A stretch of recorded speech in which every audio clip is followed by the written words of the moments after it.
Welcome to the Page Turn podcast. I'm your host, Tori Sharp, a children's graphic novelist and literary agent. And I'm Sydney Dean, a comics-curious illustrator for clients like Dropout TV's Dimension 20. We're bringing you into the conversations we wish we'd had before breaking into comics, so that you'll know what to expect when taking your story from script to shelf.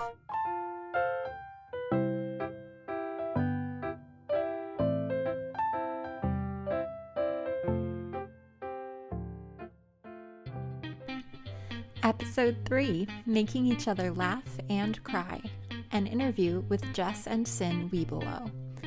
We discuss how feedback pushes us forward, how to write from a place of sincerity, and how to make a habit of challenging our own biases in our stories. We are so excited to have you on the Page Turn podcast. I'd love to kick us off by asking how you started drawing. What are your very first memories of drawing? Do you want to start this or me? Okay, so, for drawing, man, I think even as, kids, my dad would have to bring entire stacks of paper from the office because we kept chugging through and drawing anything on it. Some of them were comics, some of them were becoming comics, we were making our own characters at some point, but a lot of that is, vague memories, I don't remember. Yeah, we were very influenced, by Disney, because whenever I saw those movies, it was like drawings were coming to life, and I was like, oh, that's so cool. Yeah, but it was until, I think when we got into high school, and then getting inspired by things like Avatar: The Last Airbender, and the rise of, webcomics and stuff, that's when we were like, oh, you can make your own stories. You can draw an entire comic by yourself. Oh, that's crazy. So, we started, doodling in class, which you shouldn't do, but we did, as is the way. We were in separate classes, Jes and I, so Jes would draw comics in class, and I would draw comics in class, and we were drawing gag comics and trying to make each other laugh by break time.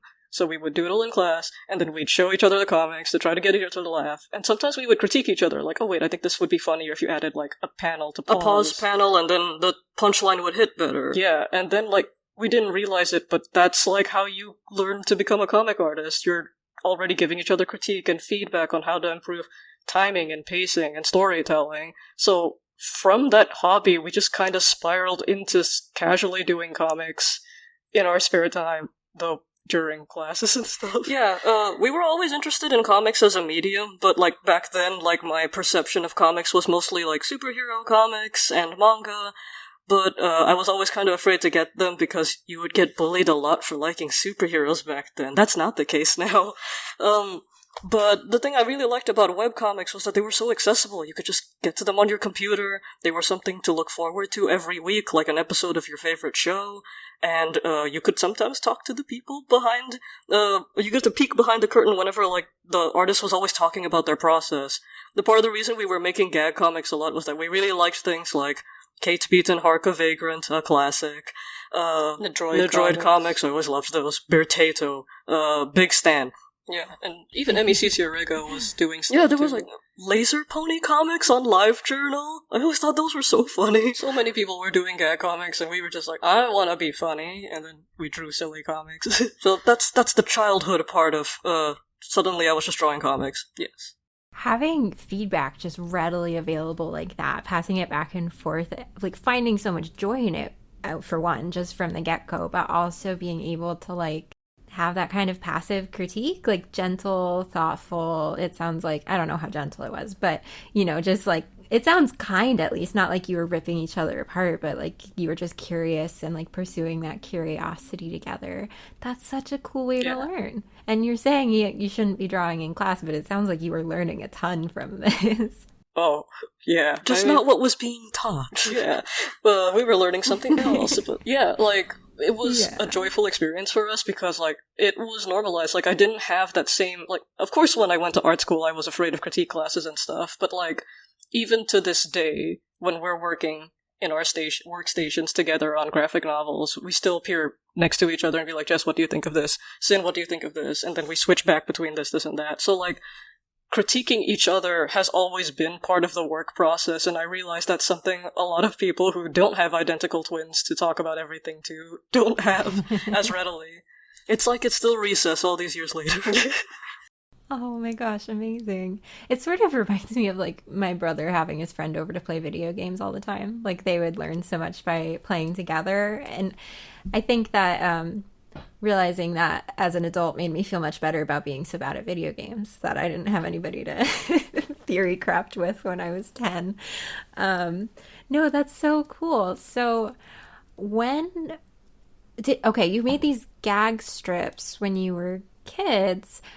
Did you collect them into anything? Did the become like a web comic? What was the first comic with like you would think of as like a project you were making or that would have a name or tell a story? Oh man, that's interesting. So I had like OCs for the longest time. Back then I had it's like, you know, it's that typical thing where like you had OCs but not really a story, just vibes. And sometimes you're like, I'm gonna finally do it. I'm gonna give them a story. So I would do short comics. Yeah. I was really into, like, Victorian era aesthetics. I don't know. A part of me is a history nerd, but not like a history buff. I'm like a history sometimes occasionally works out.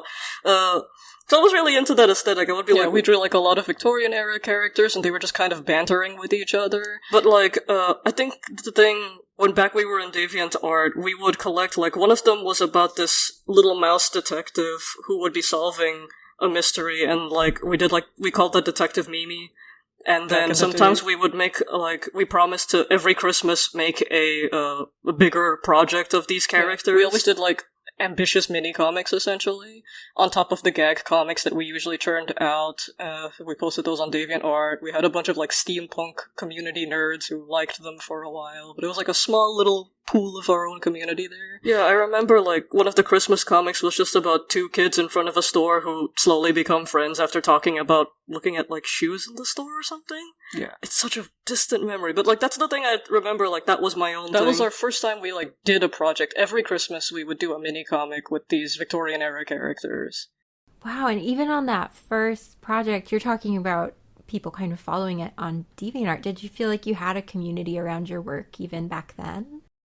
Yeah, I am so lucky that, like, some of them still stick around, and I'm like, you know my tragic backstory you on DeviantArt. You know me being a really cringy teenager. Cringiest teenager on DeviantArt. Like, I apologize, but also, thank you for your patronage. For your patience and understanding. Yeah. But, like, it definitely wasn't, like, a big following. It was just, like, a group of friends, and, like, it's like back then I was really supportive of people making their own OC stuff, because you kind of notice around DeviantArt where, like, whenever someone makes fan art, they would get so many, like, interactions with their stuff, and then when they make their OC, there was nothing. And I was like, oh, I don't like that. So whenever I found out that a friend had an OC, I would be showing up, I would be talking, we would critique and talk back and forth, so, like, that created a community, a tight community of people who had their own OCs. Yeah. For the casuals, that's an original character. Oh, that's so true. We have to define our terms here on the podcast. So you talked about, you know, reading webcomics and superhero comics, realizing that you can make your own, tell your own story. Starting to do that, when did you realize that comics could be a job? What made you kind of come to that realization and decide to do that? So, when we eventually went to college, our first idea was like, oh, I'm gonna major in animation and I'm gonna minor in sequential art. Because, you know, I grew up on movies and I thought, I'm gonna make movies. That's a job. Yeah, I was, like, studying some parts of animation and all that stuff. But then, like, I took some animation classes and they were cool. And then I took just one sequential art class and we had, like, a fantastic professor. Shout out Mia Goodwin. What was it? Actual powerhouse of a teacher. But we had just one class with Mia Goodwin, and I was just like, no, this is it. I want this. So I went through the bureaucratic process of switching my major with my minor, and I was like, no, it's gonna be sequential art. Like, something just clicked. Like, it's probably because of, you know, growing up, making all of those gag comics. Like, it was just already wired in my head that I understood, or at least had a good instinct about the medium. If animation and sequential art was a love triangle, then animation was the hot new guy, but sequential art comics was like the childhood friend that was always there. And I was like, oh, it was you all along. That was what it was for our majors. That's such a fun way to put it. I did the same thing when I went to SCAD. I started in animation and took 3 classes, I think, and then jumped ship and went to That's how it starts. sequential. That's how it starts. Oh, yeah. It's a great foundation, though. I don't know which animation classes you took, but I took like action analysis and 2D, principles of 2D animation, and they really helped with like drawing fast. I felt like it was kind of like an edge I had in comics that I could like do 5-minute life draw, or sorry, I said 5-minute, but I meant 15-second life drawing poses, just like super quick gestures. Yeah. Whenever I was in gesture classes and they were like, 3 minutes, it's so short, I was like, no, 10 seconds, no, 5 seconds, no, 2 seconds, let's check it out. You haven't seen what I've You seen. haven't been here. Well, I still, like, I really treasure the things I learned from animation, like, I think it's a common comment on my graphic novel that, like, it looks like Steven Universe. And, like, yeah, that was the goal, that I really wanted the comics I make I want the comics I make, when children are reading them, that it looks like the cartoons they're growing up with right now. So I'm always, like, influenced by, like, animation history, where all these things come from, what kids are into these days. Like, I treasure all the things I learned in animation. Oh, fantastic. Yeah, animation and sequential really pair so well together. It's just that in sequential making comics, we can tell our own stories. So now you are in college, you are majoring in sequential art. I believe you said to me at one point that you did a master's too, right? Did you go straight from your bachelor's to your master's? So, we were in the SCAD Hong Kong campus, which no longer exists. Rest in peace. Rest in peace. Rest in peace, King. We were there, and by the time we were out, we were starting a webcomic, so it's like back to those childhood dreams and stuff. But something I was struggling with was just like, man, where do I fit in this industry? I was just like, we were kind of raised in like superhero comics, they were teaching us about issues and stuff, and I'm like, I don't know if I quite fit in there. My teacher told me to keep an eye on children's comics because something was gonna happen in that industry, and I was like, okay. I don't know how to do any of that yet, but so by the time we graduated, Mia took us on to do coloring work for her series Tomboy, under Action Lab. So that was like our first gig. That was like a dream job because I was a fan of the series and then I got to be a part of it. And I felt like I was getting cheats because I got to read the script early for color notes, and I was like, oh, I get spoilers, that's so fun. But the thing I was struggling with my time in Hong Kong was whenever people looked at our portfolio, they were like, you should make American comics. You should go to America. They want you there. Go to America. You have an American style. And we were like, oh, okay. What am I doing in Asia? So we were like, I need an excuse to get to America. Master's study. Let's go again. So that's how we ended up there. And I wanted to make sure that, like, basically my time in SCAD Hong Kong was me just learning the craft, but I wanted to focus that, like, when we were in our grad studies, master's studies, that was going to be, like, figure out where you fit into this industry. And make it work. And make it work, and everything you draw, get it ready for... It has to be portfolio ready, everything has to be perfect. My goal was kind of like, the second we graduate, we better have a book out the gates, you know? That was the plan. Yeah, so that was what cool. master study was basically focusing on. We were working on trying to make everything... We were making pitches. Yeah. Working on trying to create multiple stories that would be sellable to a market. And doing research on where the industry was. Learning that the middle grade graphic novel boom was happening in real time as we were in college was crazy. Like, whoa, wait, what are these books that are happening now? I always wanted to make children's books. And suddenly it's profitable? What? Suddenly it's a big deal? So, yeah, it was kind of weird. It was, when we say it was happening in real time, what I mean is, I went there, and I had read all these articles that was just like, this kids' comics boom thing is going to happen. And I would talk about it with the professors, and they're like, what are you talking about? Work on your superhero pitches. Work on your superhero portfolio.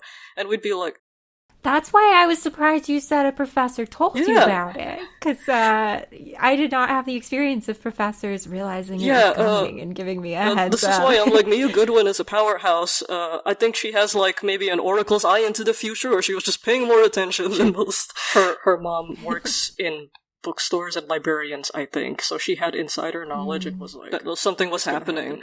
So that was weird that, like, I went to grad school and the teachers were like, what are you talking about? Work on your superhero thing. And then we had the big editors day where the editors came in and everyone was like, give me your children's book pitch. And even DC and Marvel were like, give me your children's book pitch. Imagine Batman as a teenager, give me that pitch. And I was like, I told you. should have known. I was researching. And suddenly, like, it was like I was watching in real time the department switch gears, and everyone was like, make your middle grade pitch, make your YA pitch, make your this. It was just changing. Yeah, in real time as we were happening, and we kind of had to work on our feet to learn, like, what's an agent? How do we get that? How do we, make a graphic novel pitch? How does that work? We all had to kind of learn that outside of school because the professors weren't aware of how everything was changing. Yeah. That's what I was just going to ask, whether you learned that in school or had to learn on your own. They didn't know what an agent was. They didn't know what a comp title was. We thought it meant composition title, and that doesn't make sense. What does it mean? Comparison title. So, like, my book is like X, Y, and Z. If you're a fan of this book and this book, you'll like my book. Yeah, they didn't know that. They didn't know what that was. And of course that helps agents get an idea of what your book is like. And how you pitch it to editors. If you compare it to an existing thing, especially a popular existing thing, then they're like, oh, so that's what your pitch is like. I had to learn that. Outside of the school you were actively and that I was paying for, yeah. I learned it for free. Yeah. You can get even nitty-grittier with comp titles too. Like, agents are a little bit lenient about what they accept as comp titles in pitches from potential clients, but it helps if it's within the same market. So if it's like a middle grade graphic novel, picking a middle grade graphic novel that was published within the last 2 to 5 years, because that's more reflective of like the current market. And it also helps to pick something that has sold fairly well without comparing it to like the breakout success. See, there's like an art to this, because like for a while every YA book would be like, it's like the Hunger Games, and that means nothing at a certain point. Like popular but not too popular. Yeah. Right, yeah. You want it just popular enough that they can make a P&L sheet of profit and loss at the publisher when they want to acquire the book and say, well, the comp title that they compared it to sold this many copies, so we're going to offer this much of an advance because we think that it'll do about the same. There's like this completely arcane nonsense math that means nothing going on in the background, but it does influence how much they're willing to pay creators. The algorithm of publishing. It's a science behind there picking a comp title. Like, I know a lot of my peers picked manga titles, and a lot of those titles ended up being switched to graphic novels in Western publishing because that's what the editors are going to be familiar with. That's what their higher-ups are going to be familiar with. Like, for Lunar Boy, I always say, it's Princess Kaguya meets The Little Prince. To the general audience. To the general audience, but to everyone else, it's like, the back of it is like, if you like Squished, if you like The Witch Boy, you know, they do that. They do that, which, like, that makes sense. Mm-hmm. And, like, it makes sense even, because even in the literary space, I've only ever seen Lunar Boy compared to The Little Prince, but never like Princess Kaguya, where it kind of borrows a lot more from thematically and narratively, but like that just kind of shows the audience that this book has reached. I think of there as being like tonal comps and market comps. So like tonally or plot-wise, it's similar to The Little Prince, and then like market-wise, it's similar to The Witch Boy, because those are the same readers who will be picking it up. Yeah.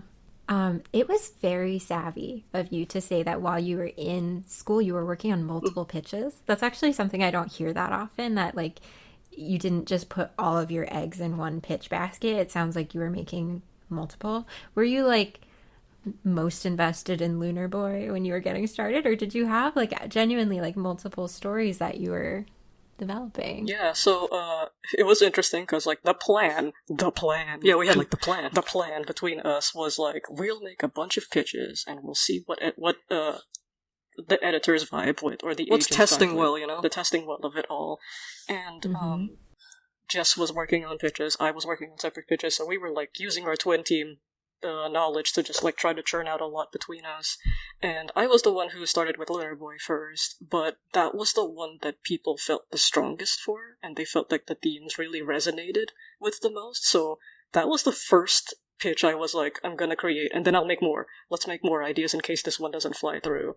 Yeah, and part of what was being flexible was when we noticed that Lunar Boy was the one that was resonating the most, we would develop it between classes. So I would actually take Cin's original pitch and I would develop it more, where I would broaden the cast system, I would slow down the pacing, to something a bit more graphic novel, manga, slower pace, and then we would toss it back to each other, and then, like, you would develop it in another class, and it was slowly growing while we were Lunar there. Boy was our shared baby that we shared across each parent, but, like, that was the one that, like, people resonated so much that I basically had to put a stop on the other pitches I was cooking because this was the one that people felt like, oh yeah, no, this is the one that's gonna sell to agents and editors.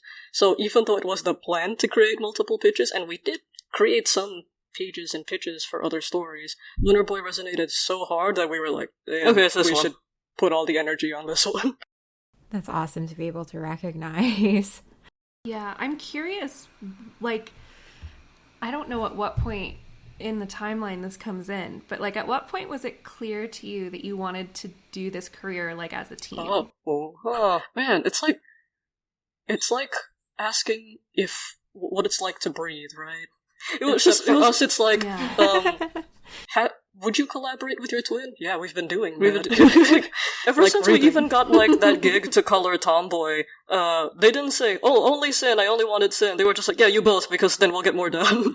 Yeah, So and it was plus, like, just- you're a team, so It just naturally happened, and like people always see us as a duo working together, so it just kind of happened. A lot of people like to think of scenarios where, like, what if Jes gets hired and Cin doesn't? And I'm like, why would they do that? because you would get more work done if there was two people. Yeah, and even with our portfolio pieces, like, each twin touched on those pages, each person did that. Sometimes we did separate projects, but if you wanted that pitch, then you're gonna have to get the other twin too. So it's like we were always together ever since the womb. Yeah, like, for the sake of grading, we were able to draw separately for class, Yeah. but, we were always, like, thinking, like, even when we were talking with our agent and making the deal, we were going to be marketed as a two-person duo team. Yeah.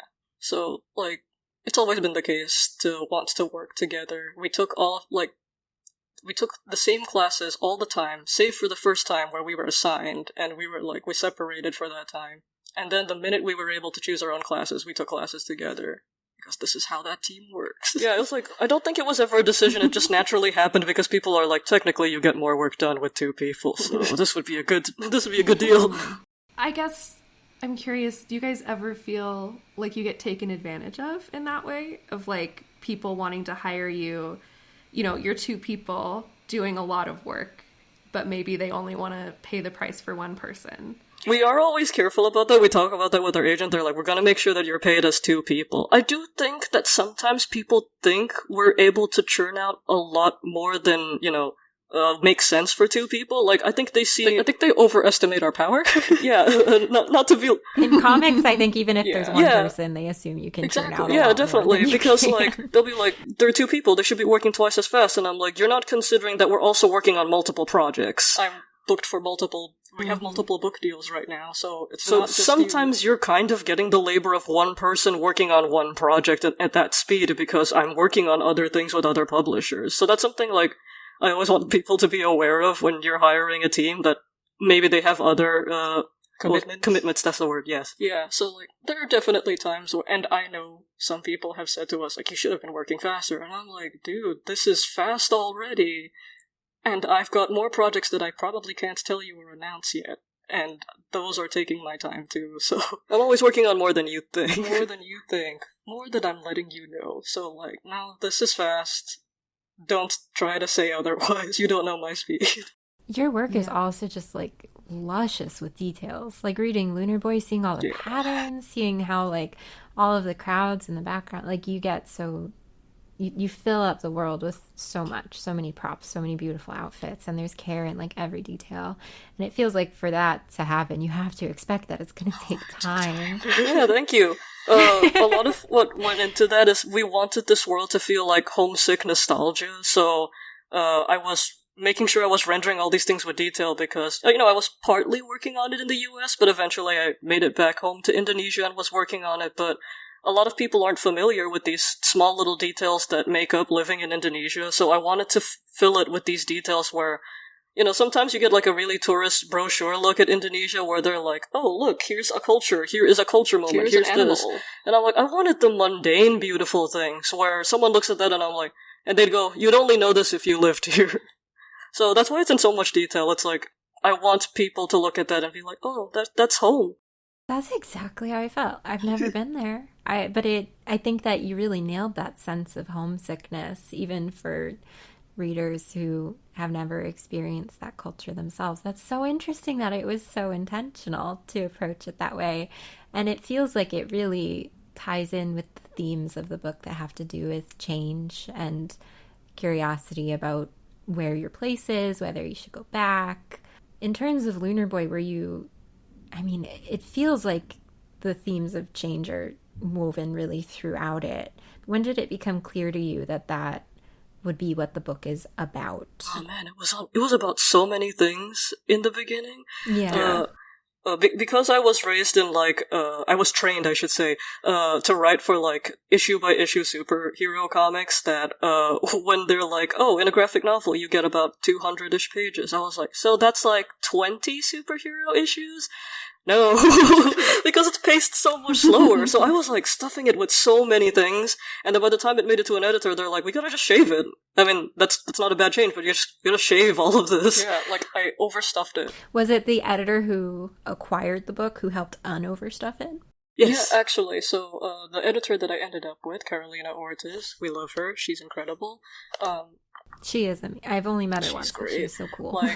Oh man, should we tell them the origin story? So, we met because Simu Liu did a tweet that... no, it wasn't Simu Liu. But his story. The story was, how Simu Liu got the job to play Shang-Chi was because he just tweeted, I want to be him. I want to be him. And then they were like, okay.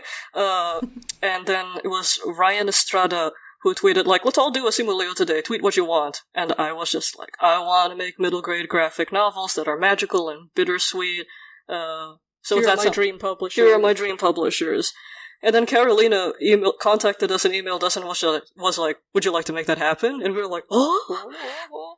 And we weren't agented yet at that point, but she gave us early feedback that was instrumental to our career. I just completely because we were still kind of shooting in the dark of what writing for a graphic novel was like, so to have her be able to direct where it was going, I was like, and give us direction, and we were like, oh wait, so that's how much actually can fit in a graphic novel. You have to condense the narrative and the scope of your story, and even then Lunar Boy still underwent so many changes by the time it made it there.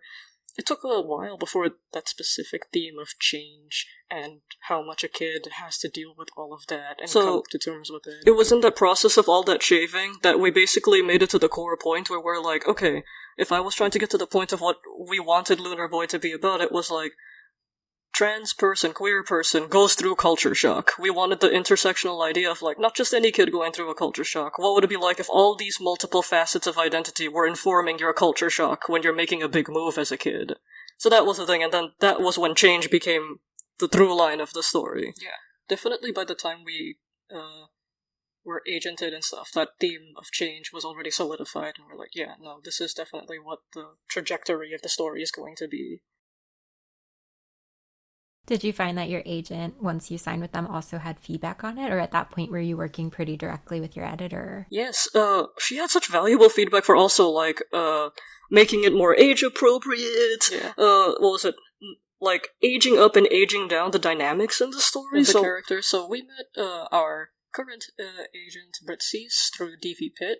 We were pitching our many ideas for a graphic novel on that day. For those not in the know, that is a Twitter event where you would pitch your ideas, and basically editors and agents would like or reblog, and you could reach out to them if you're like, hey, what do you think of the pitch and stuff? This is no longer a thing because the Twitter algorithm is so broken. And awful that it got overrun by bots and all that so, stuff. it's very hard to have events like that again, yeah, so... And DV Pitt... Some of them are moving to the sky, but it's not quite what it used to be. Quite what it is. So it's not quite the same. And DV Pitt was specifically diverse voices pitching. So basically anyone who is marginalized could pitch. So this was great in terms of funneling the specific experiences that we... They would have very specific tags so that both editors and agents can look for a specific thing, there would be an LGBT tag or, what was it, POC tag, something specific. Exactly. And Britt found us through that stuff. It was actually our second try.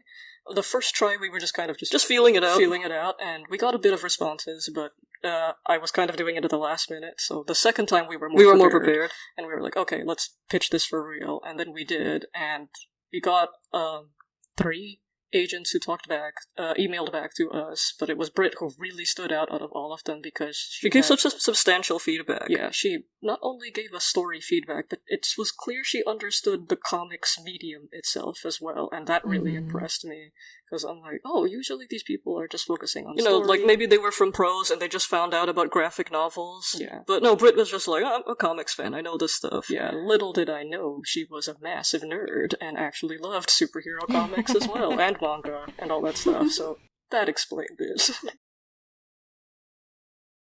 I love to see when agents represent fairly exclusively graphic novels when they're working with graphic novelists. Some who represent prose can be very well versed in comics, but comics are basically like their own language. Like the people editing them, helping the story along, really, it makes such a difference for the client if they know about comics pacing and storytelling and condensing. So that's awesome that you found somebody to team up with who really deeply understood that and loved it. So that was after you had started talking to Carolina, but was it, did you have an offer yet when you met Brit? Yeah, so Carolina was still like kind of giving us feedback, but we were like, I'm gonna focus a bit on schoolwork first, but we kind of kept that relationship going in the background. And then developed it mostly with Brit. Yeah, and our then agent. we went with Brit, and Brit already had Carolina as a connection, and Carolina knew that we were represented under Brit, so she was like, I'm already interested, just so you know. We were in the talks, so we know about this. So that was ideal already. Yeah, so that's how basically the field was when we were almost about to graduate out of our master's degree. We were agented before we graduated, already had some editor connections here and there. And by the time we were graduating into the pandemic, Lunar Boy was out for submissions. So it was kind of like the plan had worked. I was graduating school with the book deal ahead of me, you know? Yeah. And Lunar Boy was picked up really quickly. So, we basically got a book deal as we graduated, into the pandemic, trapped in America. With nothing to do but that graphic novel. Yeah. Wow. Yeah, you weren't expecting to stay in America that long? Yeah, I wasn't gonna go home. But I was expecting like a graduation ceremony that my parents could attend, but instead we were trapped in our apartment, homesick, terrified. Yeah, I did not have to deal with being in or unable to head back to a different country, but I also sold my first graphic novel mid to late 2019, so I did most of the drawing of my first book in lockdown. And it is a strange experience, huh? It's already such an isolating job, so I think adding that onto it was a bit unexpected. It's one of those things where, like, you think you'd be so focused because there's nothing else going on, but, like, you're also carrying the grief of the world, so, like, you just can't focus. Yeah, comics are hard to make when you have something worrying you. You need to, like, spend so much time in silence. It's almost meditative. Like, those things are just going to come right to the surface and weigh you down and make it hard to work. So it's very impressive that you persevered through that. Do you want to talk at all about that experience? Is there anything else you want to share about making your first book? During the pandemic? Yeah. There's an interesting thematic nugget about making Lunar Boy during the pandemic. As we were developing its themes and writing it and all that stuff, I kind of noticed something happening during the pandemic was that suddenly a lot of people were coming out as trans, and I was just like, hey, wait a second. I think I know why this is happening. It's because when you're in the pandemic and you're closed and you're closed out of the world and you have time to be with just yourself and your thoughts, and you're not going outside and seeing people sir or ma'am you, or your friends giving you maybe like really gendered birthday gifts or something like that. Suddenly you're like not presenting yourself, right? You're not, wearing clothes to present yourself when you go outside, in a certain way. Clothes to be perceived a certain way, but when you're at home, you can wear your lazy clothes all you want. Or maybe you're just experimenting or something. And a lot of people, because they suddenly had that time alone to think, they realized, hey, I'm not cis. When I got space away from people calling me sir or ma'am, I had time with myself. And among many other things that were going on in my life, I was thinking about that as we were developing this theme in Lunar Boy of giving people space to figure themselves out. Because the world and change is overwhelming, that when you just have time to be yourself, you can figure out something that maybe you've been burying or didn't have time to think about because the world was affecting you. It was influencing you. It was just strange to see it in action through a pandemic. Yeah, like I was just noticing like everyone's coming out because they have time to themselves suddenly. So that's a little trivia of how the pandemic influenced the story of Lunar Boy. I hadn't even thought of that, but that is such a wild parallel of what you were writing at the time. Wow, that's so cool. I had a question and it's gone. Sydney, is there anything that you're curious about? I guess was when you were pitching Lunar Boy, was the idea of it being like a queer trans storyline along with like incorporating your guys' background in Indonesia, like were those themes always there? Like, how did those develop and grow throughout the process? So, by the time we were pitching, it was definitely in the forefront. Like, Britt even put in, like, the pitch, like, why this book is important. Indonesian representation, so very rarely represented, etc., etc. But, like, when I made the story the first time in class, I played it really, really safe. I was like, it's a story generally It's a general sci-fi story. It's about a kid going through school and dealing with, relationship and friendship problems, and he's just going to school. But the more we looked into the scope of middle grade graphic novels and then like queer middle grade representation, the more I became so dissatisfied with what I saw. I was like, I do love middle grade, but I was like, it wasn't talking. I was like, why aren't we talking and expanding on these themes? Sometimes it at some point started feeling like we were saying the same things over and over again. I would look at something like Raina Telmeier's drama, and I would see, like, the word bi and gay be said, and I'm like, why hasn't a middle grade book said this? Why are we dancing around the term? And this was before the Don't Say Gay bill was proposed, so I was already noticing that, like, why are we kind of self-censorship and all that? Yeah, and then when it came to queer people of color being represented, I was like, why are we just kind of like, they're the diversity love interest and that's it? How are their identities intersecting? Can we see how they came to terms with how these halves of their identity that are probably seen as in conflict with each other? Can I see a character go through that and make peace with it? I want to know what that looks like, and these books were not giving it to me. And I was like, shouldn't kids be able to experience this stuff? So, but then, like, I looked at my own work, and I was like, I'm already kind of doing that self-censoring thing, and I was like, the more I was dissatisfied, the more I decided, you know what, maybe, why can't I push Lunar Boy to be more of the things I want to see? Yeah, so Lunar Boy became that meme of, like, that bird that was just, like, finding out how much I can get away with stuff. That's, like, just dipping its toes into the water. So we just kept pushing it each time. We're like, okay, we'll add more queer characters. And then I was like, we would look at what was being published and be like, why aren't they doing this? Is there a reason? Is publishing stopping them? And I'm like, then I'll do it. Then I'll try it. So I would try it. I would make it so that we would ask, like, why is there only, like, one token trans character? Why can't we have multiple? Is someone stopping them? Well, what if I added multiple? Test it. What if I tested it? Like, what if publishing says, no, there is only a limit of one token trans character? So we're like, what if we tested that? Okay, let me test that. We added that. We added, like, different generations of trans characters, and then we're like, why aren't queer vocabulary words like the word queer, the word bi, the word gay, why isn't it being said enough? Let's test that. So we would just we would put it in the dialogue of the characters. Yeah, and this isn't to say that, like, when other authors say that there was pushback from their editors or publishers, like, there can be pushback. I'm certain that definitely happened for some people, but the stars have aligned. Carolina is a fantastic editor who has been nothing but supportive of the stories we wanted to tell, and I got away with it. And in fact, Carolina even encouraged us to add more. Yeah, honestly, like, Carolina was like, oh, there's a chance you can show more queer parents here. Why don't you do that? I'm like, you're telling me to add more? I'm allowed to do that? I'm allowed to do that? Okay. And then we're like, can we have more of this trans girl character? And I was just like, okay. You want more scenes with her? Okay. So, like, I was just in a lucky environment where that was possible. And, and when it came to the cultural stuff, it was like, there are very, it's probably because of a population issue, but there aren't a lot of Indonesian diaspora in American publishing. There's a whole discourse about that in Indonesian writer spaces. But something I found frustrating was, like, whenever I would bump into an Indonesian artist, I would be like, ooh, can I get some Indonesian stuff, representation that isn't just in the local spaces? Like, what are the diaspora talking about? And I wouldn't find anything.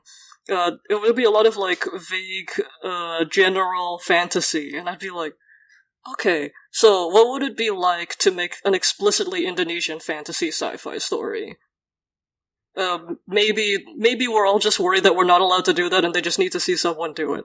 Yeah, so a lot of it was just like, how much can I get away with that? I'm the little bird tipping my toe into the ocean, and turns out I could swim in that ocean because I got away with a lot. Not only got away with it, but are, like, being celebrated that's for still it. Crazy to me. Like, how did we get away with that? How many people did I trick in order to make this book reality? Did I fool someone, or are we all ready for this?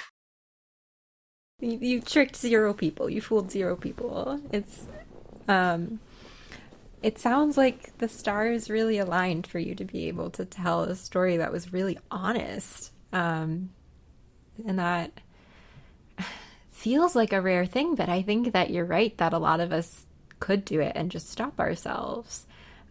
Do you have any advice for people who maybe are hesitant to tell stories that really... I would definitely say, like, challenge that. Like, why are we not doing this? And sometimes you'll find out the reason. Like, I read a lot of comic essays that are, like, thinking about all the things that went into Lunar Boy, and one of the comic essays we wrote are like, why aren't we saying the words? And I've talked to a lot of writers who, like, would proudly say, like, I managed to imply queerness without even saying it, and I'm like, why are you proud of that? Why are you proud of hiding our language and how we describe ourselves? You know?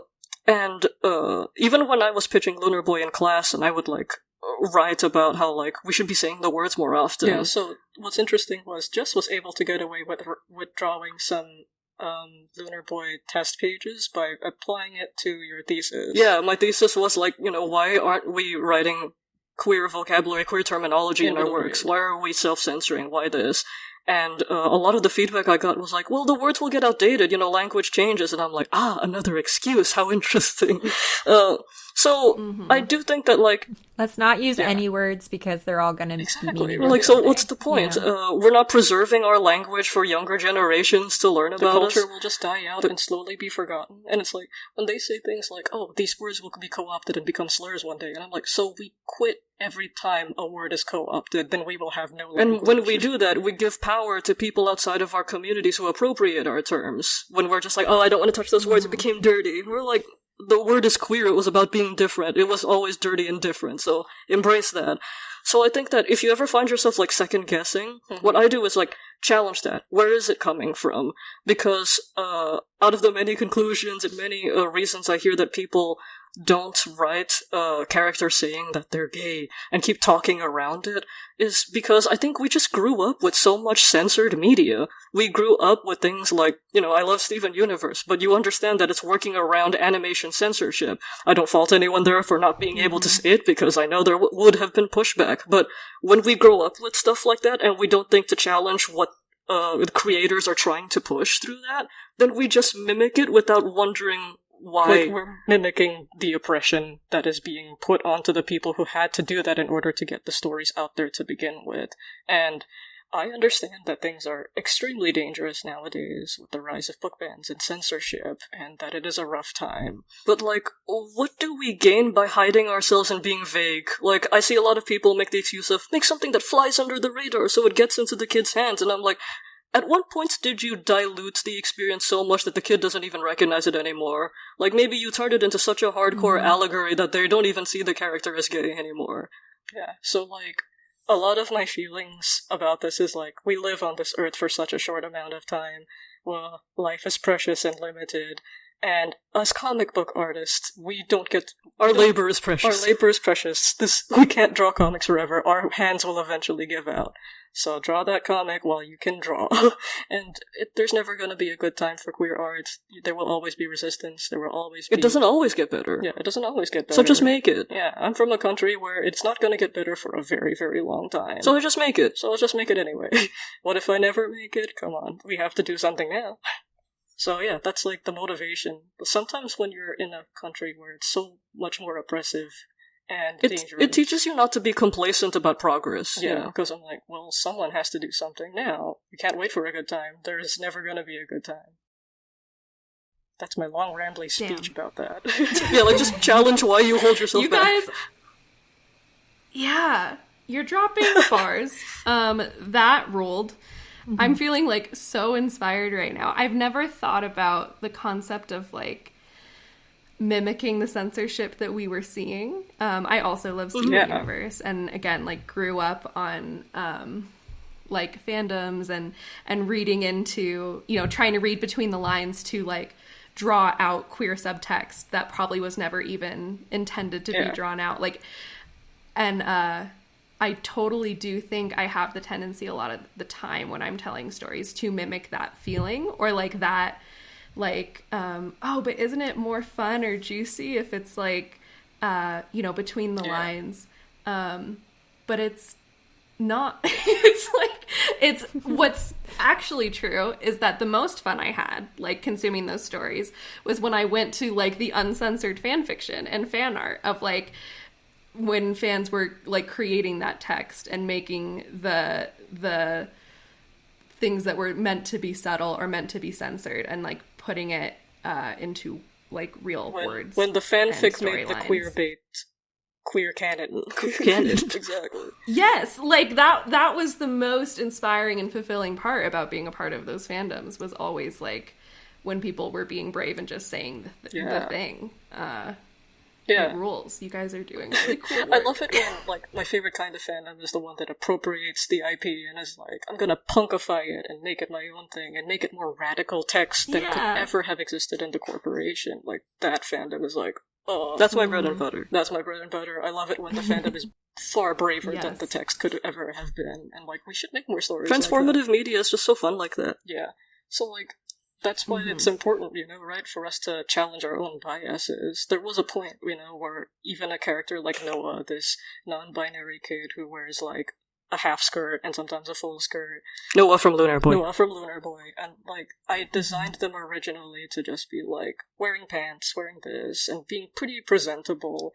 And I was trying to make normatively presentable? As normatively presentable as possible. And the original idea was just, like, here is a love interest who's really, like, conventionally attractive and stuff, and as normie as it gets, and this is someone who can be queer. But the more I challenged myself, I'm like, why don't I want to portray someone who looks queer, right? Like, someone who dresses non-normatively, and what's wrong with that being the love interest for your main story? Like, I needed to, like, challenge myself in the way that, like, I was making things respectable, basically. Yeah. Like, no, put that kid in a half skirt. Yeah. Put the kid in earrings. So, like, there were a lot of, like, this book was a journey for us to, like, constantly challenge the ways, self-interrogate, like, the way that we thought, because we were like, this book is going to be important. You're going to need to put your all and think about exactly what you're doing with. So challenge every decision or precognition, preconceived notions. That's the word. Yeah, it's like when the responsibility of this representation is so deep, you've got to think about what you're doing. So that's always been a weight on our shoulders, and we definitely never crack under the pressure. We're so professional about that. Well, it really sounds like you started in this at the larger story, questioning whether you could like sneak in some queer vibes, and then as time went on, it sounds like you made a practice or a habit of questioning littler and littler details until you get to pants versus half skirt and just multiply that out into the rest of the story. So I feel so just fascinated by that it's not something you do once and you're done. You have to do it over and over again through the whole creation of it's a habit. Do you think, does it get, I guess, easier or more natural once it becomes habitual for you? I do think it's something that you have to, cognitively, like, intentionally do. It's something I don't really slip and passively fall into. I'm like, wait, why do we let this happen? Why is this a thing? Let's challenge it. Let's look into the history of why we do what we do. Was the reason I did that a colonial reason? was it the decolonized way was the colonizer mindset? So, like, challenging that constantly. Yeah, like, I say, like, I don't think it's natural because it's something you always have to, like, watch it, be careful. What if we think that's normal? What if that shouldn't be normal, you know? What is normal, even? Yeah, so, like, it is something that, like, whenever I, like, consume new media, I'm always like, okay, but why do we do that? Yeah, and, like, it comes from multiple angles of representation, right? I had this conversation with someone where we are both Southeast Asian, and they were talking about, like, we're from Southeast Asia. I'm glad we don't have to think as much as, like, about what representation means for us, as much as diasporic people who aren't as who are distanced from it, who are distanced from their culture and don't have to think about it. I'm glad we don't have to think about it because we're Sourceland people. We have direct connection to the culture, connection to our culture. And I said, no. You always have to think about it. You don't know what biases and internalized things you've sucked into your mindset when you create art, and that's always been a challenge for me. Like, as a third culture kid, someone who was I'm Indonesian, born in Indonesia, but also because we traveled to America and then traveled back and forth. I have a cultural mix of identities. I'm both diaspora and Sourceland in a weird way. So I'm able to, like, really look at the discourse happening between them and be like, we have to always question and think about how we exist under colonialism and moving back and forth. No one is free of not thinking. You're never free of propaganda. You can always be influenced. Be careful. And, like, it's just good to be critical of how that trickles down into something like art making. Yeah, and something as mundane as the things that you're depicting and that you're writing or drawing, that could be influenced by something. Yeah, all art is political. Think about it. Yeah, so, like, even when I'm done with Lunar Boy and I work on to my next books, I'm just always gonna have to keep, like, it keeps myself aware of what's politically going on so that I can create art responsibly, has always been my motto, really. That was kind of heavy. No, it's I'm, amazing. like, obsessed with it. Yeah. That was awesome. Well, I just think it's so interesting, too, because I remember having conversations back when I was in art school about how I felt very strongly that art should be made responsibly. But I also look back at that time and just be like, oh, she knew nothing. She didn't know how deep this goes, right? Like, back then. Especially because the community I grew up in was, like, quite conservative. So there were a lot of things I just didn't really immerse myself in until after college. Yeah, and it's making me wonder, I don't know if this is too broad or prophetic of a question, but how do you feel about the current children's graphic novel industry and sort of where it's headed? Okay, so I'm in this guilty position where, because we were, like, locked into making Lunar Boy, we went into the classic comic artist problem where I was too busy making comics to be reading comics. So before I made Lunar Boy, I was on top of, like, I was catching up on every graphic novel to really understand what was going on right now. And then when I finished Lunar Boy, I was so exhausted, and I was like, what's going on right now? Has anyone else said bye? Has the word queer been said? Is Lunar Boy no longer holding that record on it? I would get a check on him. Like, there were some books, apparently, who have said the word, and I'm like, I'm glad. But I am behind on that.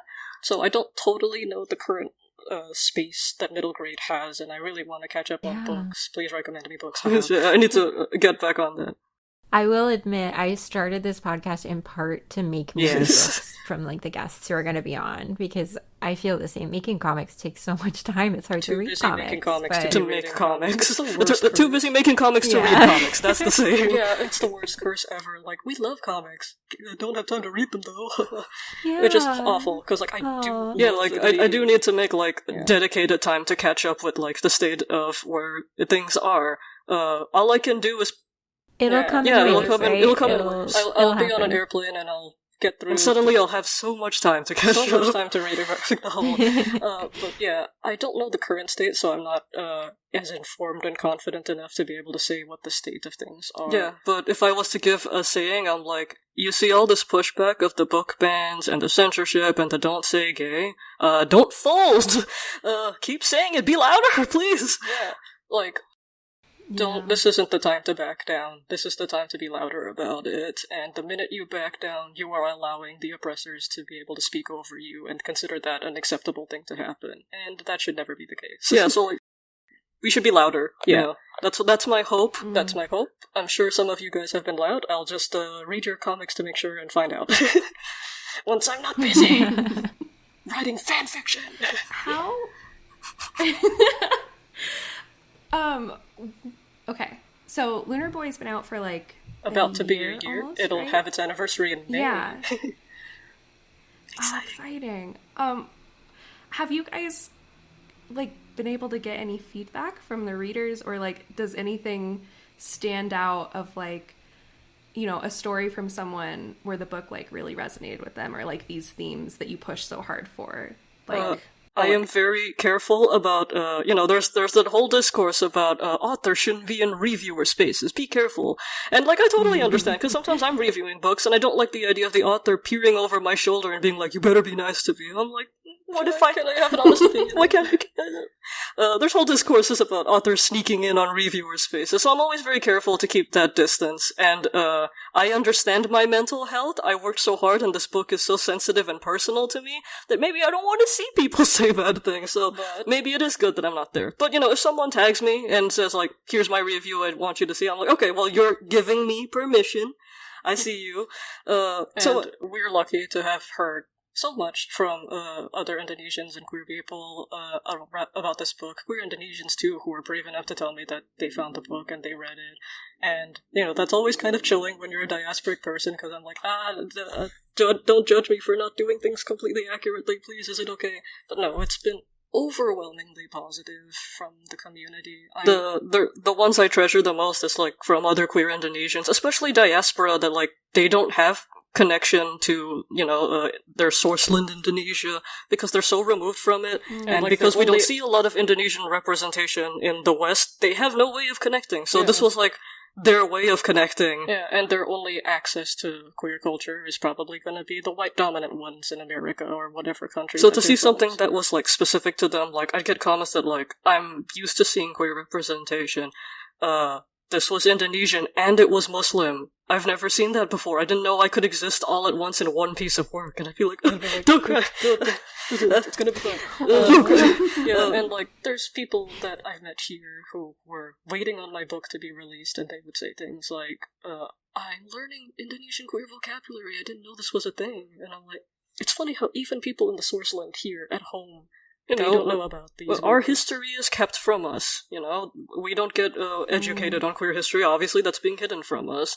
The colonial powers that be make it sound like, there's a constant saying that, like, being LGBT is a Western product. No, there were pre-colonial cultures that were queer, and if anything, it was colonialism that stomped them out. Homophobia is the Western import, actually. Colonialism did that. Yeah, and, like, to be able to hear from people within our communities even, like, be able to get to read the book, one of my most, like, treasured memories. I gave a copy of the book to one of the people who are in charge of Queer Indonesia Archive, which is a database that organizes, like, queer history in queer Indonesia. magazines, comics, all that kind of stuff.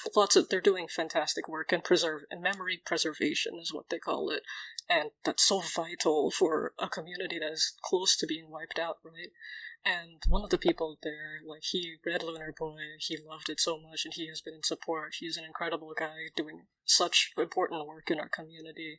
And to have someone like him, and many others like him, just show up for this book was huge for us. Yeah, like, when we announced, like, hey, I won the Stonewall, he was there and he was like, this is a triumph for the Indonesian queer community, and I'm like, I'm gonna go cry. I'm gonna cry. I can't do this book is just a crying hazard for me. I can't talk about it without getting weepy.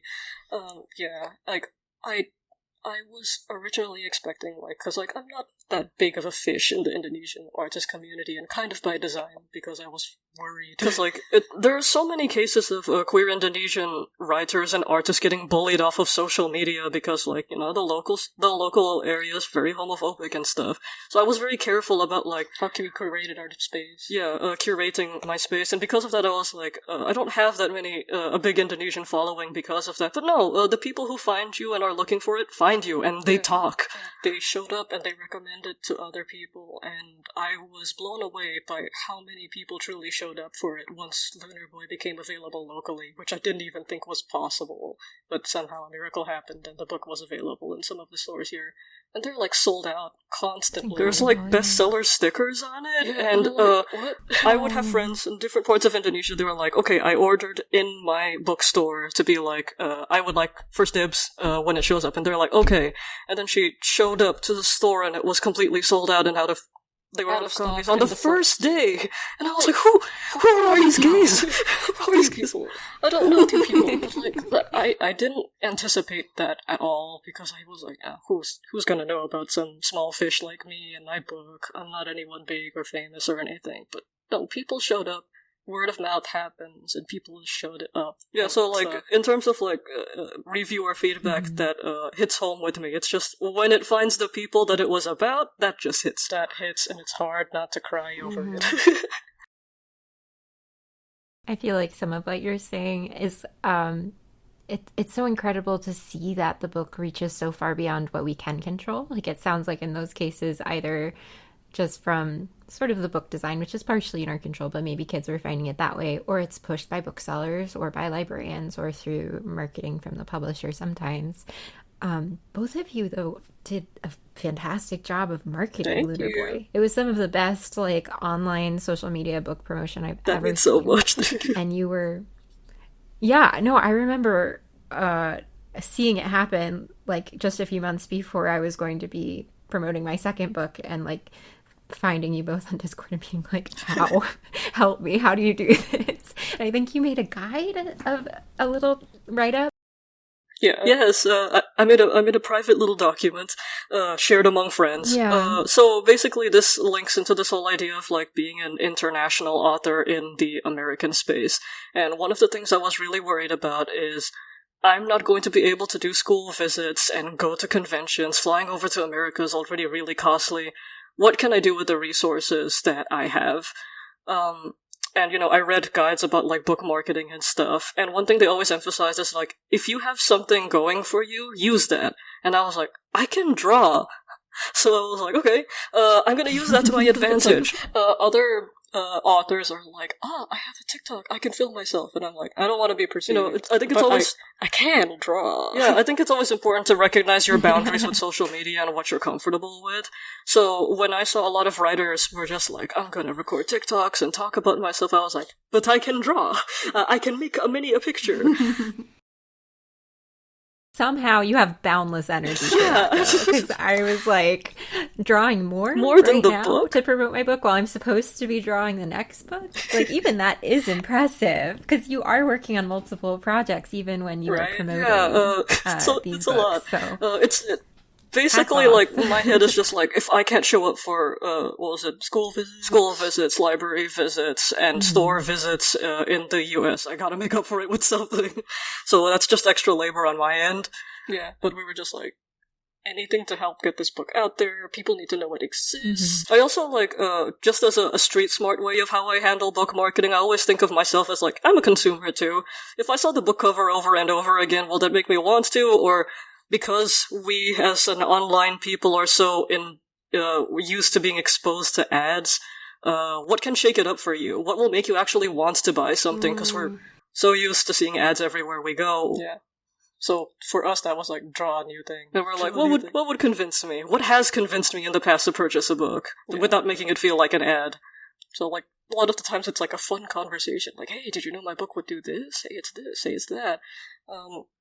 That's been our way of, at least in the marketing end, trying to fight for, like, here's how an international author can still make readers pay attention and read my stuff.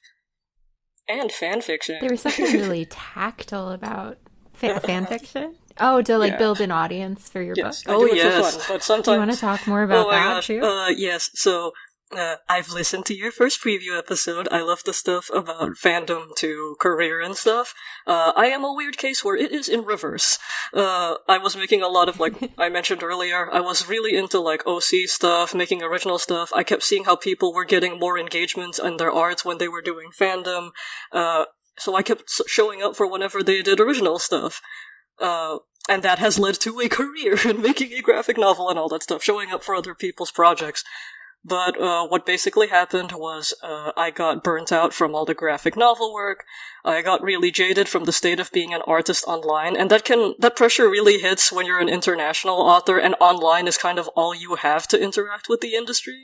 Like, a lot of American artists are like, take a break, go and meet your local community at a con, and I'm like, on the other side of the planet? I can't do that. I got so tired of, like... Except you're going to. Eventually. But, like, I got so tired of all of, like, the NFT stuff, the AI art stuff, the algorithms making it so much worse for being an artist online, that I kind of had to, like, switch gears and think, like, okay, how is art going to be fun for me again? And we thought long and hard about it, and we're like, what if you approached arts like a kid again? And what are kids doing when they're doing art? They're making fan art and fan fiction. They're looking at the things that they like, and they are making it their own. And it kind of made me realize that I did have some of the bones for this. I always struggled making fan art. Like, it just didn't click for me the way making original stuff did. But I did notice that my favorite assignment in class was always reimagine a superhero. So sometimes you'd get the class assignment that's like, if you were hired to reimagine Wonder Woman, what would you do? And I thought those were so fun, because you get to do homework where you're like, you assign a character, and then you read their comics, and you're like, oh, you could do this different. And that was so fun for me, and I'm like, that's fan fiction! You're creating an AU, an alternate universe. For the normies. An alternate universe, you see. And then I was like, well, those were always the funnest assignments I got in class, and I was like, I could just do this in my spare time, and maybe art will become fun again. And it has. and suddenly, it was like a light bulb turned in my head, and I was churning out so much work, and like, so that's what fanfiction is like for me right now. It's like my really fun pastime that like makes art fun, and for some reason I'm drawing more. Is there any part of you that hopes that your fanfiction will be picked up by DC, or do you want it to stay like a fun passion project? This is the eternal question. So yes, the context is that I make a lot of DC fan art and fan fiction, it's one thing that it's fan fiction. It's another thing that it's fan comics. That's the part where people are like, "What are you doing with all this flavor?" And it's because it's fun for me. Comics is the way I speak. It's my language. So writing prose isn't going to do it for me. I specialize in Martian Manhunter, John Constantine, and Superman is the one that goes viral a lot. He's the popular one. Yeah, he's the most recognizable blue boy. But deep down I am a niche character enjoyer, and my hot take is that Superman is a niche character. Immigrant Superman is a niche character. That other guy is the popular one. White Savior Superman is the popular one. White Savior Superman is the popular one. Immigrant is niche. I have a lot of, like, mixed feelings of, like, would you like to work for the company or not? One, it's really fun to be a fan and to be able to criticize it and not be in the company. Because I feel like sometimes when you work in the company, they're like, shh, don't disrespect the mothership. And I'm like, but it's so fun to talk critically about these characters and the movies and the animation and all the books that come out. It's really fun. And I don't come love up talking with fans and discussing with them. Yeah, like, there's so much deep discussion that goes into, like, these characters that get to be reimagined over and over again and the big history that's behind them all. So on one hand, I'm like, I kind of like being in fandom spaces where I get to have this casual relationship. Like, suddenly if you're an actual established writer, that becomes a lot more like, there's a lot more red tape, you're not allowed to read you're not allowed to read fanfiction. I do know that, like, that counts as possibly stealing. Like, you could possibly get influence, and then someone could be like, hey, that came from my fanfiction first, I don't want to be influenced. There's actually a lot of red tape if you do end up working for them, and, like, I just love the punk energy of fandom. Of, like, taking a mythos and an IP and appropriating it and making it your own story. I feel like I probably wouldn't be able to do if I worked for them. Like, at most, their graphic novel line is where you get these really imaginative, out there, elseworld, different takes on the characters. But even then, I'm just like, you know, I get a lot of racist feedback already from my Superman comics. I don't want to deal with the bigger scale of, superhero fandom if I end actually working for the wild thing about superhero fandom, especially on Twitter, they'd have no problem bullying writers, and I'm like, that's messed up, you shouldn't do that. Right, so I'm like, I'm just gonna stay in my fanfiction. I kinda like that I get to be like, I'm a fanfic author, what are you doing bullying me? Just go and look at canon stuff, leave me alone. That's incredible. I have a question that doesn't tie to please, by all means. So let's Tori, do it. Okay. So I don't think we've covered this, but how do you guys divide the work? Like when you were working on Lunar Boy? The classic This is a common question, and I don't mind because, like, I would be curious too. So, Yeah. I think what a lot of people would assume is, like, you know, the comics pipeline, right? The scripting, and then the thumbnailing, and then the roughs, and the inks, and the colors, and then the lettering, and all that stuff. That's what people expect, but for ours, it's a lot more melted together. So, especially earlier in the process, we're often, like, what I call drawing on each other's drawings. Mm-hmm. So when we're scripting or like just brainstorming the story, we would have a Google Doc and we would talk to each other back and forth. It's a very mixed together process. Sometimes when it gets to the scripting stage, it'll be a case of like one twin will write a certain batch of pages and the other twin looks over it and edits, so it's like constantly being passed over both of us. Yeah. And then by the time it gets to thumbnails, then we give like, okay, Jess, you handle pages 1 to 14, and I'll handle the next dozen pages, and then we kind of leapfrog on top of each other. And then by the time we get into finalizing the pages, so... then it's a bit more of that comics pipeline thing. We don't do the superhero method, where it's like, you rough the whole comic, you ink the whole comic, you color the whole comic. So we do like... The webcomic method? The webcomic method, where you get a finished page as quick as possible. So, rough ink color, rough ink color, rough ink color. That's just That's so unusual in children's comics. Usually the editors want to see each step. Yeah, they want to see the complete thumbnails, the complete pencils. Yeah, I always have to explain that to them in the beginning, because it's a motivation thing for me, where like, there is something about seeing a finished, full-colored pages that, like, activates all of the dopamine in my head. It all comes flushing out, and I'm like, okay, next page, let's go! It's like the Ratatouille magic thing colors coming out of my head. When I see a finished page, that's how it feels. But if I'm just doing, like, all inks, all color, it feels so monotonous. It becomes such a robotic, monotonous job that I won't feel motivated to go back and work on it. If I'm doing like that webcomic method, it creates variety in the process, and that makes me excited. And when I see that finished page, I get so hyped that even if the next page is just thumbnails so I have to rough over again, that's exciting for me. It's like, oh, but let's chase that high of another finished page. So usually the compromise is that I make sure my thumbnails are a lot more legible than what most would consider thumbnails. That way that me and the publisher, the editors, the whole team they can give feedback during thumbnails, but basically, like, be as thorough as possible with feedback on thumbnails, but by the time you see me again, you're gonna see final pages suddenly. So... But you're not sending a complete thumbnail draft, right? Like, you're inking coloring by the time the thumbnails are done. Usually I try to get the thumbnails approved as much as possible, just in case they have any changes, or an extra page shows up, or a page is removed. A pacing thing needs to happen. But then after that, like, I don't submit like roughs and inks to them. I submit... Suddenly they get a finished page. They get finished pages immediately, because that's just how I work. I get motivated by that. And during that process, after thumbnails, then it's like... Sometimes it's either me or Cin who roughs. Yeah, and then usually it's Jess who inks, and then it's me who flats and colors. And then I'll do finishing touches. Yeah, Jess does finishing touches, and maybe the lettering as well, because you have to program for it. Yeah, it's most of the duties that fall to me are because I have Clip Studio, and I like the inking brushes, and ooh, they have pretty lettering tools, so that's usually the reason I get certain parts of the pipeline. Yeah, and I just focus on this other stuff, but like, that's usually the process, but it's not impossible for Jess to color. We wanted to make sure that we were like jack of all trades, so that if one twin was ever out of commission for some reason, the other could just swap in and it would be fine. Yeah, and that's happened sometimes where one twin got sick, so the other one had to come in and color. Had to fill in for the other twin. It becomes this amorphous process with each other where, like, each twin did something to that page. There's never one twin page that is only a Jess page, only a Cin page. Yeah, all of them, Jess and Cin, have touched every single one of them at some point in the process. So that's the amorphous process of working with your twin in comics. I love that you guys were able to figure out how to organize your jokers. Yes. Like, because, like, that's sounds like such a challenge for so many people in comics, is, like, the monotony, like you were saying.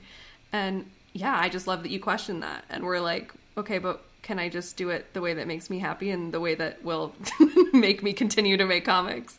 Yeah, comics is just such an endurance game. It's a marathon. It's not a race, it's a marathon. It's not a race, it's a marathon. And it's just about hanging on long enough finding the finish. Things that will keep you going. Yeah, keep you going. And for this, it's how I keep going. It's why my fan comics are in color. It makes me happy. Yeah, I love full color. I love seeing it all beautifully just finished. A finished page does it for me like nothing else. That's dopamine.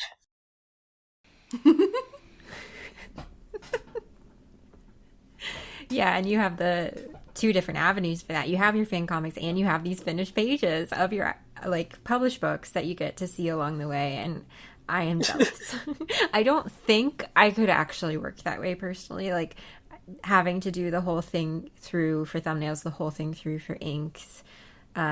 is very motivating. But I do find myself in the middle of thumbnailing wishing that I could like ink a few pages because it's not as thanky for me. Like I can, if I don't have the energy to thumbnail, sometimes it would be so nice to switch to inks for a while. Yeah, thumbnails, despite how sloppy they are, there's so much brain power in that of translating the script into a visual and then paneling. It's the first time you'll see the thing visually for real. Yeah, and then you're staging, like, yeah, you took anatomy and perspective out of it, but there's still so much brain work in it. In terms of composing things, so that sometimes, like, maybe I kind of want to do flatting work because I can kind of turn my less brain, more coloring, you know. So like, there's some part of the process you yearn for, and that's because they feel different. That's what makes comics so hard. Mm-hmm. Yeah. Do you have any other non-artistic hobbies? Oh, man. I feel so uncool. Video games. Video games. Look, we love co-op games. Hell yeah. Especially cooking games. Mika knows this. They recommended Plate Up to us, and I've been addicted ever since. Look, cooking games are fantastic for twin freaks like us because we're like collaborators by birth. So when we work together in a digital kitchen, a video game kitchen, magic happens. We just become an efficient machine. Yeah, like, you know, in that restaurant. In that really early Steven Universe episode where Garnet gets hooked on a gaming thing and she's just like entranced. Yes. Yeah, that's me with Plate Up, with cooking games. Like, suddenly, it's as if we barely need to say a word to each other. The twins are just locked in. We're running this restaurant to the ground. We're just gonna run this restaurant to the ground. Like, that's my on the side thing. Yeah. Play video games. Also, my other writer friends here in Indonesia, we both recognize that we're all recluses and we need to hang out. So sometimes they invite me. We do our regularly scheduled grass touching sessions where we just meet. Hey, you want to hang out at a museum? Hey, you want to check out this cultural thing? Hey, you want to do this? And it's usually something bizarre and random, but you know that is fun. It's just nice to step out and do nothing. Let's go on an adventure. Yeah, sure, I'll go to your ceremonial Eucharist museum trip. Let's go. Yeah, part of what my brain recognizes as break time is when it's not fulfilling my career in some way. It's useless, quote-unquote, useless time. It's not useless because it's making my brain feel better, but useless as in it's not advancing the career. It's not productive like that. And that's why, like, even though the fan comic stuff I do is labor, because I make sure to make it a case where I'm like, I am not thinking about how I will pitch this and turn it into a thing. I'm not going to think about how I'm going to print this and sell it at a convention. I am only allowed to have fun. It becomes break time for me. Yeah. And for our grass-touching ceremonies, we make sure, like, you're not bringing your sketchbook. You're not going to draw. You're not going to do anything. People are always surprised when I go to museums and they're like, you're not bringing your sketchbook? And I'm like, I don't want to draw. And I'm like, I draw for work. I'm not drawing now. Except for some reason fanfiction is excluded from that. Yeah, but like, fanfiction isn't part of the grass-touching ceremony. Yes. The grass-touching ceremony is when we go outside and can't touch our tools. It just, you come across as having, like, it all figured out. Like, these rounded lives, you get away from your drawing desk sometimes. But the way that you talk about making comics, making these books is so, it's passionate and it sounds like you are very methodical. You have a system, you're motivated, you get things done.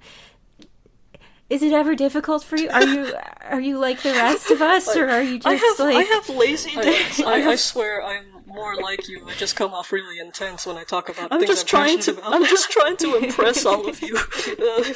There's so much of it. Yeah, I have lazy days. I have days where I'm tired and I don't feel like it, and like sometimes like the art just isn't coming out, and it's those times where I'm like, okay, it's I describe it as my brain feels itchy, where I'm like, for some reason, like nothing is coming out, and it's at that moment where I'm like, play a video game. You need to not be thinking about the creative process at all. Play a video game. Yeah, and like for all of our speed and for all of our power and passion, like, you know, making a graphic novel took some time. Lunar Boy was delayed when it released. Like, I think it was supposed to be in 2023, but it ended up in 2024. So I considered myself handshake meme with every other like I considered myself so slow compared to my peers. I kept seeing everyone finishing their books, and I'm like, oh no, I'm 2 people. This looks so embarrassing because I wanted all the details to be so intense in Lunar Boy, but like, it's okay, you go at your own pace. Sometimes it'd be like that. I've been trying to make it so that, like, my break days are split with, like, this portion of the day is gonna be work day. And then later on in the day is my break time, and that keeps my brain feeling healthy and not constantly working. Yeah. The fact that I live with my family means everything has to be on a schedule of, like, checking in on my siblings who are going to school, checking in on family and all that stuff. So because you're juggling your family, it also means, like, you're organized and have to be ready for things. Yeah, and weirdly, because we have 2 pet dogs, they have a schedule. And when they want to sleep, they're like... It's bedtime. It's bedtime. They're like, it's bedtime, please go to sleep. They're waiting at the door and barking at me, so I have to be responsible about going to bed on time. And also, they wake up... My dog does the same thing. I work in the middle of the night all the time, and it hits a certain time, and she is just pawing they're just at my like, chair, what are you demanding. doing? And then, they make me wake up early, because it's time for the morning walk, or else they're gonna pee and poop in the house. So, like, the dogs also keep me accountable, you see. They keep me humble. So, like, before I start, spiraling into midnight, the dogs are like, go to bed. Go to bed or I'm gonna bark at you. Okay. Your Pomeranian barks are so powerful. Your soprano barks are so loud. And I know that I'm joking about, like, are you like the rest of us, as if graphic novelists are all just falling apart at the seams all the time. But ultimately, I think that the premise of this podcast is that it is possible to do this in a sustainable way. So I love hearing about how you are figuring out how to do that and how your dogs are helping with it. Yeah, just if it looks unreal, I'm like, I live with my parents. They're providing for me. So like, manage your expectations on how comics can be a living and all that stuff. Yeah, so I have my privileges. I have my privileges that let me do what I do. Yeah. I want to, in a moment, ask about kind of what's next for you, hear about some of what you are working on in publishing. But first, before we get too far away from it, is there anything that you wish you'd known before starting on your first book? Is there anything... I mean, it's hard to imagine Lunar Boy being better than this, but does anything keep you up at night that you wish you'd done differently or, like, approached differently in the process? That's a good question, isn't it? I mean, we really just had to, like, let Lunar Boy go and just being like, we did the best we could. Yeah. It's fine, just let it go. We were desperately, redrawing a couple of the panels. Because some of those pages, after working on it for years, I looked back and I was like, oh, that looks so bad. And we improved so much, I improved so much during that time. There's actually a certain moment, halfway through the book where, I started doing the fan comics and I noticed my art's improving, and then the Lunar Boy pages got better, and I'm like, can I just revisit some of those older pages?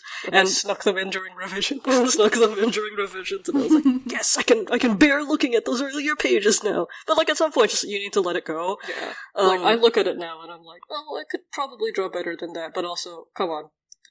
It's been a year later. Come on, let it go. Let it go. If I was to give advice of someone going in, publishing is a business. I think a lot of people accidentally get caught in the idea of, I have this story to tell, and publishing is my platform for which I will speak into the heavens, and I'm like, it's a business. Be careful. Don't take things personally. When you get rejected, that's not always a sign that you're bad. It's a sign that it didn't fit the market or the business. So, be aware of that, the intersection between art and commerce, always reality check that before you get too worried about the state. You can still create really punk works even within the industry if you know how to play your cards right. I should know. The bird touching the beach again. Yeah, act like that bird toe dipping into the beach. Who would expect a middle grade book to talk about, to call out colonialism and how it affected queer culture? Look, it happened!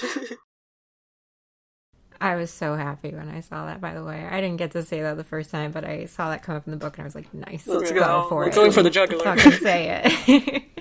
Yeah, it was awesome. In terms of what you were saying about, you can tell when you started to draw fan fiction and how that improved your art.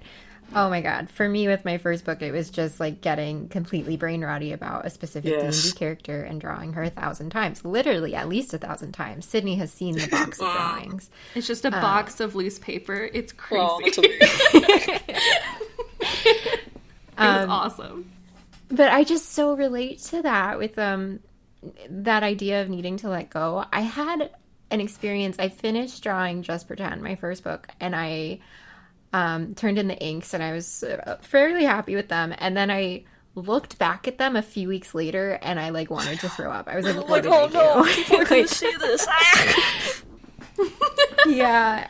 And then some time passed, and I looked at them again, and I was like, these are beautiful. These are gorgeous. I am like a genius, and people fall at my feet worshiping me. Not at all. It was not that level at all. I was just happy with the inks again. And that cycle has continued over and over again throughout making these books. Like sometimes I look at the books I have published and I like the inks better in one than the other, and sometimes that flips and I'm like, no, these other ones are cleaner. And then I look at the first one again, I'm like, she was messy but she was free. Look at her. She was there's so much more line thickness. Who is she? Just things How like do I that. get her back?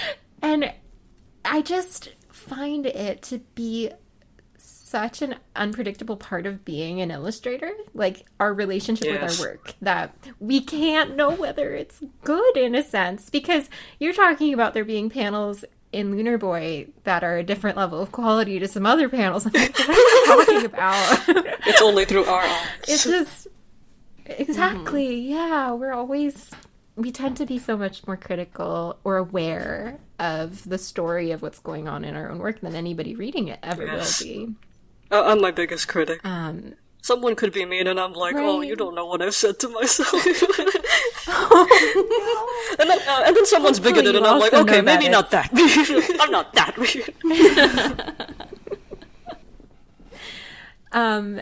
Yeah, do you find that your own relationship with the work kind of changes like that too? Like, are there times when you're really happy with it and times when you're feeling a little insecure, or has it been more stable for you? Sometimes it's a case of like, I go back to my older work and I think I'm gonna cringe, and then I'm just impressed at what I was capable of back then. And I was like, what the heck? Sometimes, a lot of the time for us at least, when I look at my old comics, I'm like, the art definitely aged, but the writing is weirdly strong and still witty, and I'm like, whoa, where were you? And that was something I was getting a lot while I was in college. They were like, your art isn't there yet, but your writing is strong, and that's the reason why it's going to stay with people more so than like something with pretty art that isn't written particularly strong. And I was like, oh, okay, well, I noticed that I have to narrow it on that, and I wasn't very aware of it because that's someone else telling me that. But when I look at my old work, I was like, yeah, they're right. The writing was always the thing that kind of shocks me about my older stuff. Yeah, and sometimes my relationship with the work changes. Like, for Lunar Boy, like, I consider this book just the most dangerous thing for me to reread, because then I'll erupt in tears. I'm actually trying to reread it recently because I'm just like, okay, let's reread it again. We always say this, Lunar Boy is a crying hazard, but when you think about like all of the personal work that went into making this book and like my own history with it, I'm like, like, I've sobbed maybe like 8 times at this point.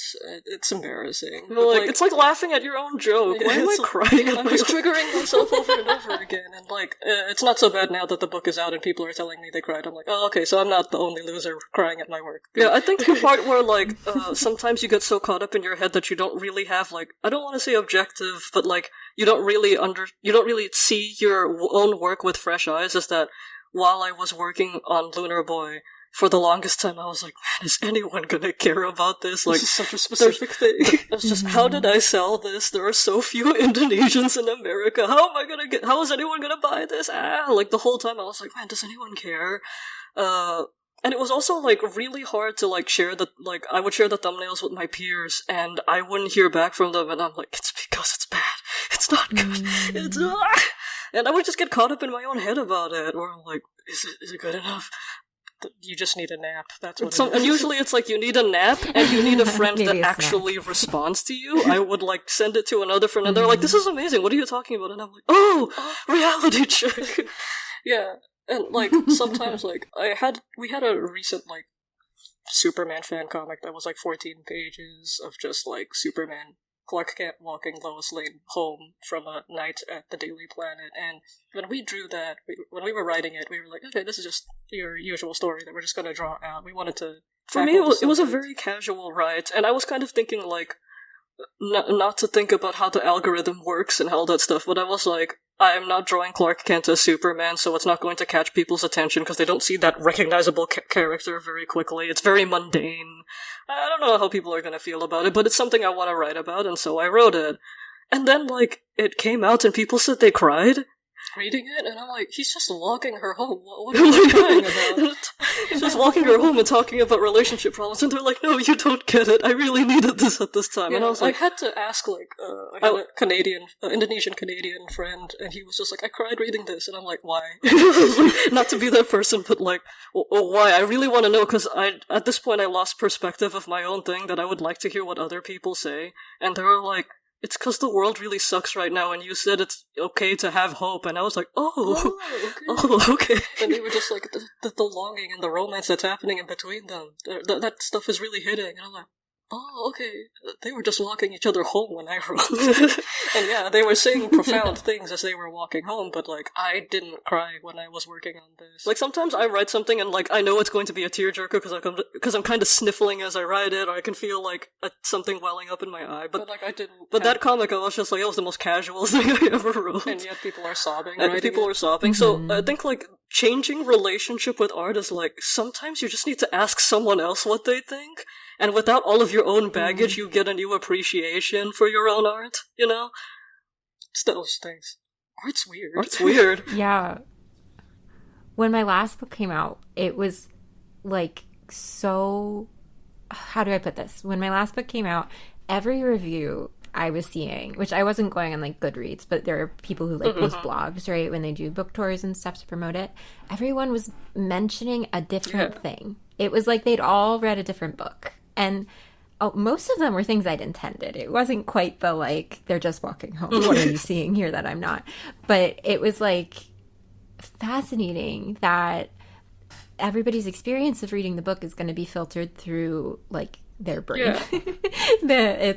It's going to hit different. And we can't control that. We can just, like, put as much of ourselves and our likes and our style and our voice into it, and then just set it off to have its own life out there in the world, and people are going to make of it what it's also they getting will. Filtered through their life experience, so no wonder it comes out different.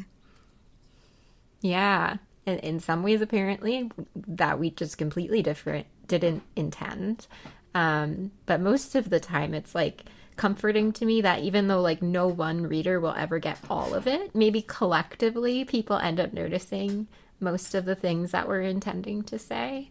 I just think that's cool. I have one last sort of craft question. You were talking about your writing and how looking back at older comics, you felt like your writing was strong, or like you're still impressed by it. So when we were at the start of this interview, this conversation, you were telling us about how you started drawing comics in class and gave critique to each other and everything. Is that how you learned to write as well? Was comics your writing education, or was there something else that helped you learn that part of it? While I was in high school, it was definitely mostly gags, so I didn't really know how to write a 3-act structure. Yeah, like, we were doing so many jokes and stuff. One of the, so again, thank you to my incredible professor, Mia Goodwin. One of the most informative classes was the comic scripting classes, and she would teach us things like the 3-act structure, how to write character motivation and conflict and all of this stuff, and that was important for me. But like, one of the things, it was a direct attack to my soul. I remember she called it like the shoestrings and heartstrings assignment. Basically, you're not allowed to be funny, you're not allowed to be sarcastic, it has to be a sincere, emotional, heartbreaking heartstring story kind of thing like that. And the reason she created that assignment was because, you know, we kind of, at that point, she even like started the class being like, we're growing up in a culture where everyone is just like, you know, sarcastic and witty and being insincere. So the challenge in this class is I want you to write something completely sincere. And that was so hard for me because I was making jokes.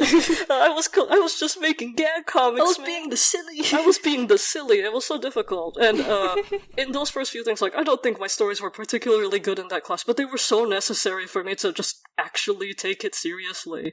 And ever since that class, it basically gave me all the tools to start looking at art around me and figuring it out. I was so overwhelmed by how little I knew about narrative storytelling and storytelling structure that we had to Google what conflict was. I was like just Googling like, what is conflict? Man versus nature? Man versus self? What are you talking about? Girl, what are you saying? Girl, what are you saying?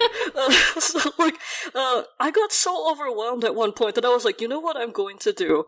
I'm just going to put on an episode of My Little Pony and just break it down. What are the character motivations? What's the conflict? So simple and for babies. They literally say out loud. They say the lesson at the end of the day. So in case I was too dumb for it, I would know. But like, I would just be like, I took the tools I learned from that class, and I was like, okay, now look at the media around you. Start simple. Start with My Little Pony. Just break down an episode. And I was like, I'm starting to understand how it works. And a funny thing that I ended up learning from that show was just like, wow, I didn't know that this was one of the few cartoon shows out there that showed female characters with more than one personality. I was learning other things about it through that. So, surprisingly informative, but like, technically we didn't truly write, like, serious stories until that class, because we were, like, I was just making gags. We were just doing the sarcastic, silly, funny jokes, even though I wanted to tell intense stories and that made people cry. I'm invested in, like, really serious other stories. I was growing up on webcomics, but I didn't really stop to think about how, like, narrative structure works. How do you write dialogue or any of that thing? I just knew how to make people laugh. Oh my gosh, I'm glad I had a teacher for that, because you can only get through so much by self-critiquing each other as twins ping-ponging each other. I guess that could become kind of an echo of just chamber jokes. of craft. Yeah. Yeah, I think that, okay, so I've always thought of jokes and gag strips and stuff being like this microcosm of story, like having a beginning. God, I can't speak. I'm so sorry. Jokes have a beginning, middle, end. They have conflict. They have a twist. Maybe have a theme. Maybe commentary. They have commentary sometimes. They have commentary, exactly. But I think that to tell a sincere story like you're talking about with that shoestrings and heartstrings assignment requires a lot of vulnerability. Yeah, and that was so embarrassing at the time. Like, I'm supposed to be, like, sarcastic and witty and, like, you know, covering all your feelings with humor and I stuff. like using my charisma to block you guys from the sincerity of my soul. What are you talking about? But then suddenly this assignment was like, no, bare your soul, do it, I dare you. Yeah, so but that was necessary. That was really necessary, and now I casually make people cry without even intending. It's our power. Casually make yourself cry. Over and over. It's a curse. Yeah. Thank you so much for joining us today on the podcast. This has been such an incredible conversation. Yay. I don't want to keep you too long, which is why I'm wrapping up, even though I feel like I could talk to you for like This is why we need to meet in person. Yeah. Come on, get over here. I really should try. I'll look into it. By which we are referring to ALA.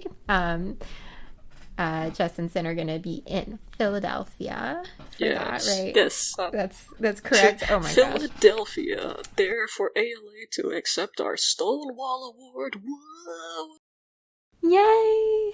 Can you tell us a little bit about what you've got coming up in terms of your books and art? We talked a lot about Lunar Boy. We didn't end up touching on Weirdo at all, which came out fairly recently, but just anything else you want to like promote while you're here, we'd love to hear. We are working on the anthology, The Beast Below the Winds. I keep accidentally saying The Beast Beneath the Winds because it's all of the repetition of the B, so I'm like, I hope I got it right this time. Beast belly, bwindle, double B. So that's an anthology of Southeast Asian cryptids. Each story is written by a Southeast Asian author, and I do a bunch of illustrations. I do the cover, the jacket, and illustrations inside. The vibe I was going for is Southeast Asian Gravity Falls Journal. And it works because I'm a twin. Don't got 6 fingers, unfortunately. Yeah, only the typical amount of fingers. Only the normie amount of fingers. But, like, I'm really proud of the work we put into that.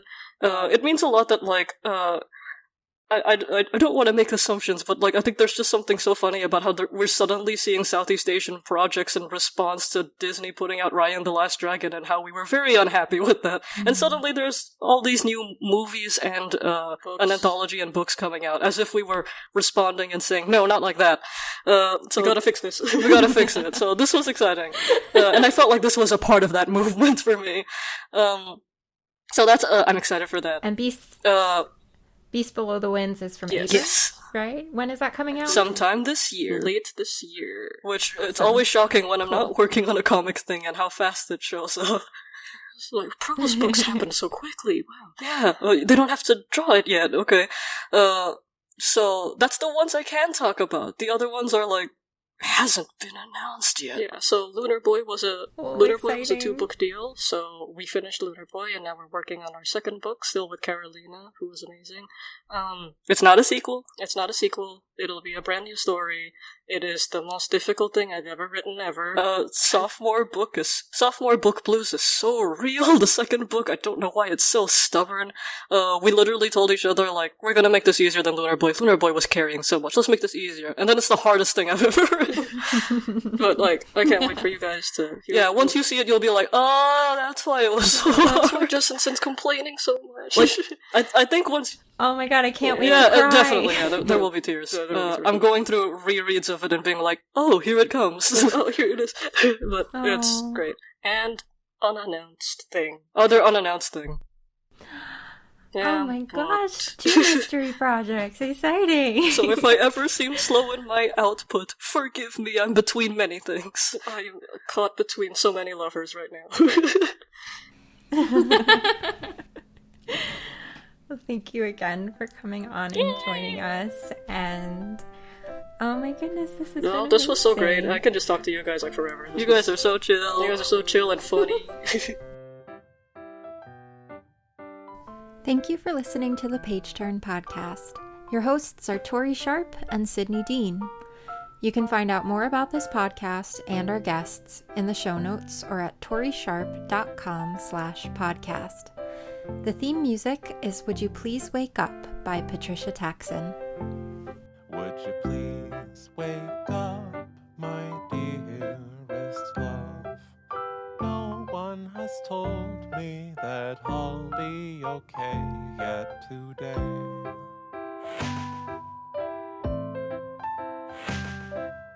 No one has called me a beautiful girl yet today.